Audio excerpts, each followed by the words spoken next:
guys, welcome back. I have got Emily Roz here. Thank you very Hello. much for coming. Also known as Myriad Recipes Yep. on Instagram. We are cooking, she is cooking something delicious. I'm going to go behind the camera, but what are you making? So today I'm going to be making pan-fried harissa dumplings. So the filling includes minced chicken with garlic and onion and some coriander, some harissa. It's honestly so delicious. And then you top it off with some yogurt and parsley, and it's so good. So good. So not parsley, because we're going to use coriander. Coriander. No. I've replaced parsley in her recipe to coriander because I love coriander. Yeah, Not that I hate parsley, but I prefer coriander. And this is something that I haven't cooked on the channel, which is why I thought it would be perfect if someone like Emily, who makes amazing dumplings, can show us fantastic recipe. Right, before that, don't forget to subscribe, hit the bell button. Let's get cooking. Woo! So you want to add in about 200 grams of flour.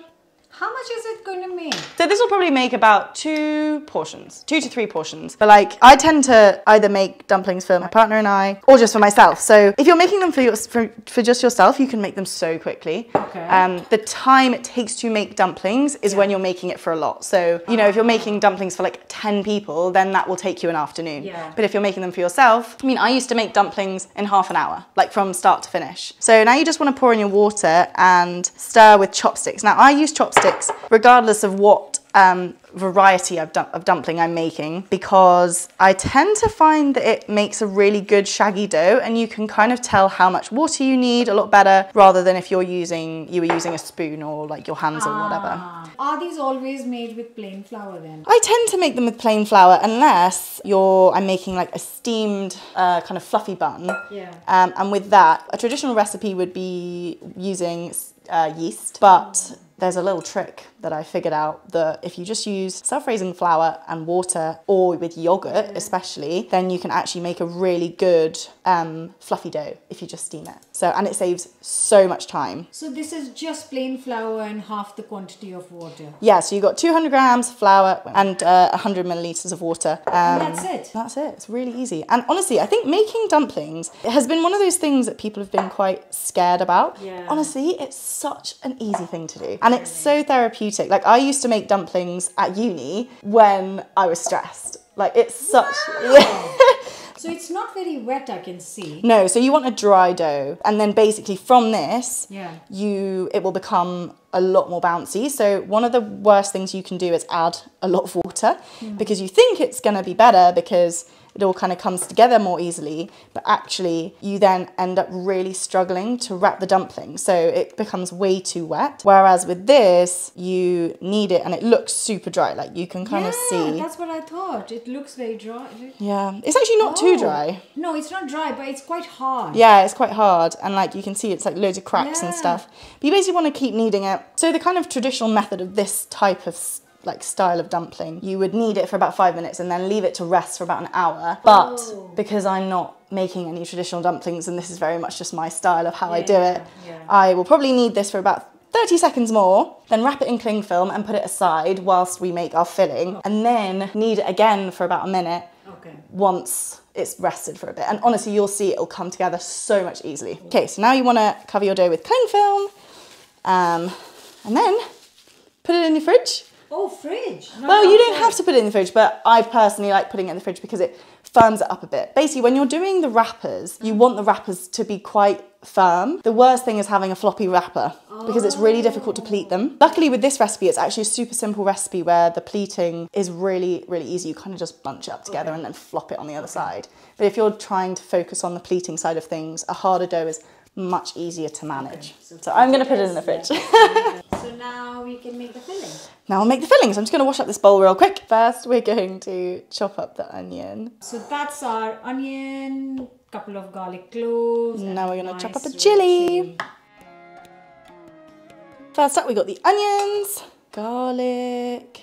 Oh, that wasn't very well done. Adds a nice seasoning, and if you're a garlic fan, you're gonna love it. Also, you can add as much garlic, chili, or onions as you want. Yeah. It's completely up to you. You wanna chop up the coriander. You can chop it pretty roughly. It doesn't need to be like super, super fine. Don't forget to chop up more finely. They've got so much flavour in them. Oh, you can actually smell it. Yeah. If you don't like coriander, for those of you who taste soap. Yeah. Then obviously parsley. Okay. Or any kind of herb that you want to use. Oregano would also work. Right, and for chicken, we've got chicken breast. Chicken breast, but you can use chicken thigh. You can also just use any meat you like. Okay. What, turkey? You could use turkey. You can use any mince. So you can use turkey mince, pork mince, beef mince. Oh. But you want to use fatty mince. But if you want like a super juicy dumpling, yeah, the fattier the meat, the better, and like the juicier it'll be. So if you're going for pork, then go for like maybe like a 15-30% pork mince. If you try one with a lower fat content and a higher fat content, you'll 100% be able to tell the difference. Like, it's amazing how easily you can tell the difference between the two. But yeah, so for this we're using chicken mince. I love chicken in dumplings. It's just so moist and I love chicken in anything. Yeah. Oh, delicious. So what about option for our lovely vegetarians out there?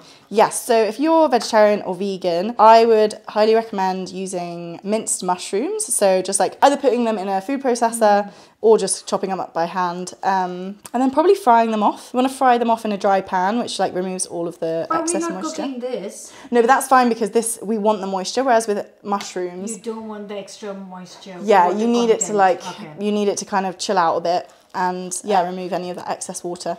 But if you don't like mushrooms, then aubergines also would be really good. But that's got moisture too. So you'd have to fry them off as well. So basically you've got to just, any of the vegetables really, it's probably a good idea to fry them off, because otherwise the water content will make it soggy. Yeah, make it soggy. And it also just is much more, it's much harder to kind of combine. So with chicken, obviously as you can tell, it's super moist, it's sticky. So that binds everything together. Whereas with the vegetables, if you're just putting in raw vegetables, it's a lot more difficult to kind of bind everything. So now you have got all the options from pork to beef to lamb, chicken, veg. So please don't ask that question in the comments because we have covered all bases. And obviously if they're using veg, then this is vegan. If they're using the veg without the yogurt, so if they on the top, but they can have it with chili oil or soy sauce or something like that. Yeah, or plant-based yogurt if they like. Oh yeah, of course. Yeah, there's plant-based yogurt. Yeah. So you, whatever filling you try it with, you definitely need to try them. I am so excited for lunch today. You have no idea. I'm so excited for you to try them. Yeah, I can't wait. I've also not done this recipe with chicken, so I'm really excited because this is going to be so delicious. So now we're going to add the chicken into our bowl. Now we're going to add in a little bit of salt, a little bit of that. And then I tend to add quite a lot of pepper. I feel like it's quite nice. Pepper. Just adds like something special. And then I always add a little bit of sugar to everything because I see sugar as salt and pepper for me. If I'm making a pasta dish, if I'm making anything, I always add a little bit of sugar. Just a little bit. Just a little bit. Okay. That's probably good. And then we're going to add in harissa paste. And because we've had the chilies, you don't need as much harissa paste, but I'm going to just pour it all in. Yummy. So that's a couple of tablespoons of harissa paste, but they can add to their taste. And it also depends what harissa paste you're using. So if you're using supermarket harissa paste, you can use probably about 2 tablespoons. But if you're using a more international supermarket brand, then use way less.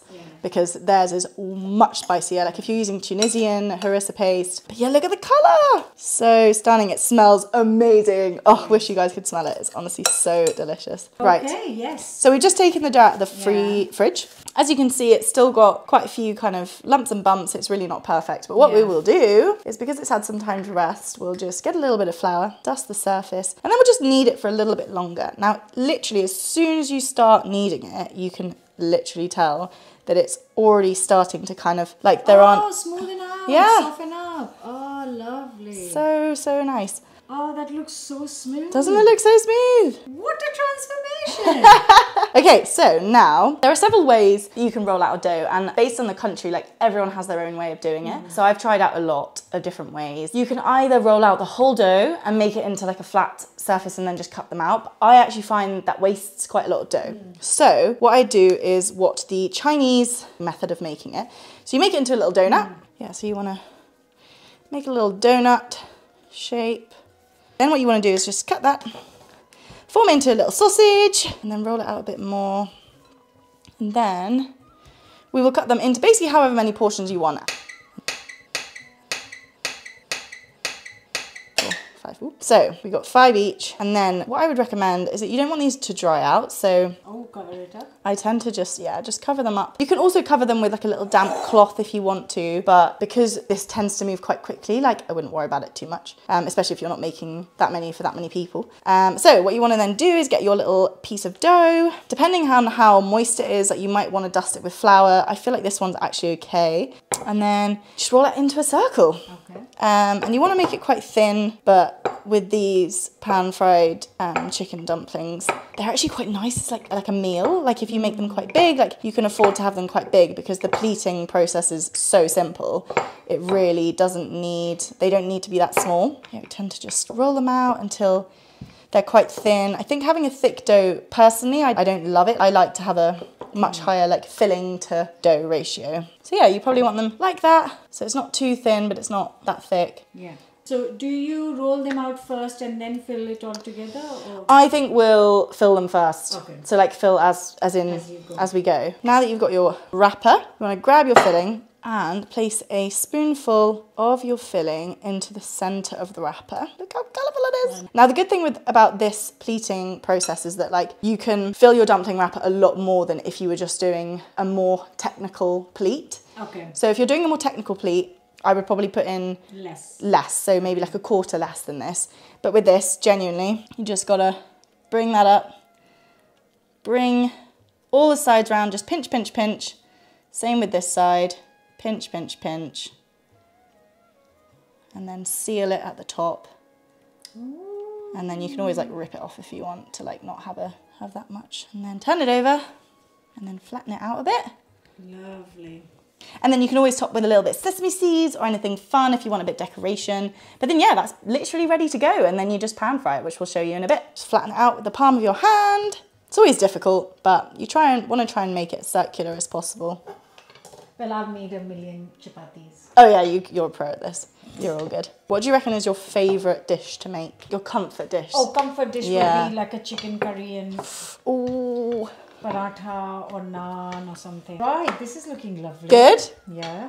Okay, that's perfect. So if you've made the chapatis or parathas from the channel before, this is easy peasy. Yeah, literally. This will be fine. It's literally it's so much easier. People are so scared of making dumplings. I know, me too. And there's no reason. Say, oh, dumpling, oh. Yeah. Like, oh, do I have to? Like, it just feels a bit high maintenance. Yeah. But it's so funny that even you think that, who makes home cooked food all the time. Yes, it's like the comfort, this is probably so easy compared. Used to it. I did share a mushroom kind of gyoza recipe. Oh, nice. That kind of dumpling. Ooh. So I don't think I want 5 right now. I just want to have 2 right now. So what do we do with the rest? Okay, so there are several options. One, you can freeze them now. Wow. So you freeze them now, put them in a bag, freeze them, and then when you want to cook them, you just take them out and then let them defrost a little bit and then fry them. Okay. Or if you want to fry them now, you then can just store them in a Tupperware. I would probably not put the yogurt on. You can if you want to, but like I'd just then put more yogurt on when then you're going to eat them. So you can then store them in a Tupperware. You can also then freeze them again. And then when you're defrosting them, I'd probably defrost them and then fry them up in the pan again just to like heat them up a bit. Or you could microwave them if you want. But the pan would give them a little bit of crispiness. So what if I want to cook the rest tonight? So if you want to cook the rest tonight, easy. You can just literally just put them in a Tupperware in the fridge. I would probably dust them with flour. So they don't get sticky. So they don't stick. And then, and then they're ready to go. Okay, great. Yeah. Right, let's cook. Okay. So nice hot pan. Your bowl. Okay, we're putting in a little bit of oil. This is just so that the dumplings do not stick. I'll just shake that a little bit. Okay. Now we want to put the dumplings in crease side down so that it seals them. Okay. So we'll just put them in. You'll start to hear a little sizzle. It's doing good things. Yeah.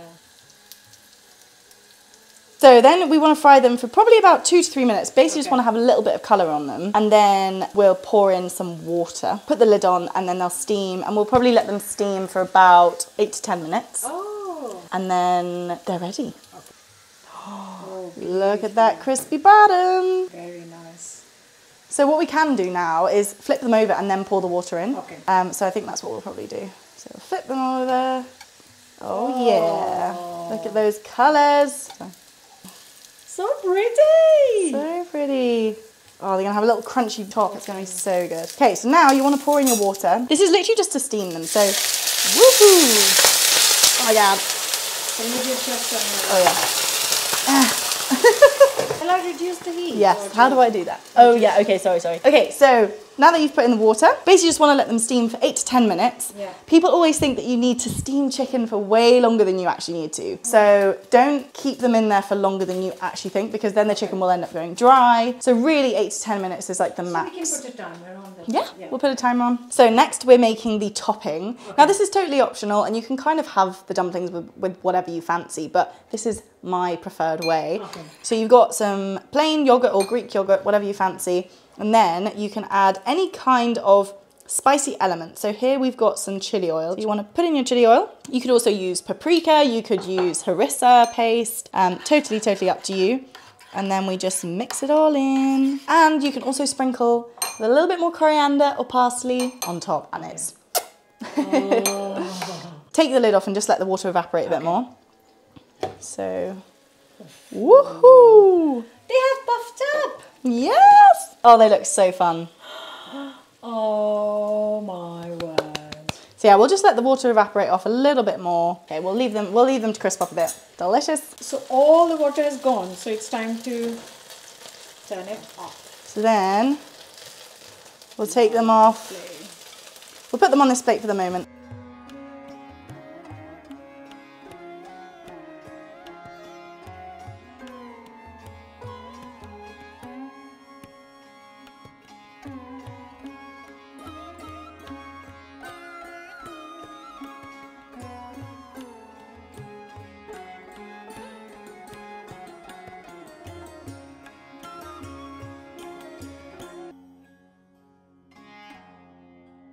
Okay, we're gonna go.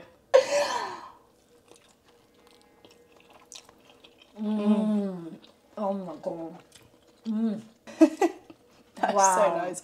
There's lovely heat coming through. Well done, yeah. You too. They're just so comforting. They're just like, oh, they're just the most amazing. Just dumplings are the best. Delicious stuff. Really juicy. Moist, crispy on the top. That yogurt goes beautifully. Guys, I finally stopped for 2 minutes. I can only give you 2 minutes because I need to sit and eat the rest of it. Really hope you're going to give this a go, whatever filling choice you go for. And get back to us. Let me know in the comments about what you think. And if you've tried it, let me know that as well. You can find Emily on Instagram and her blog. And I'm going to leave those links in my description. So do check it out. Don't forget to subscribe. And I'll see you back soon. Bye. Oh, thanks for having me. Thank you for this No, it's been so much fun. Delicious food. Bye.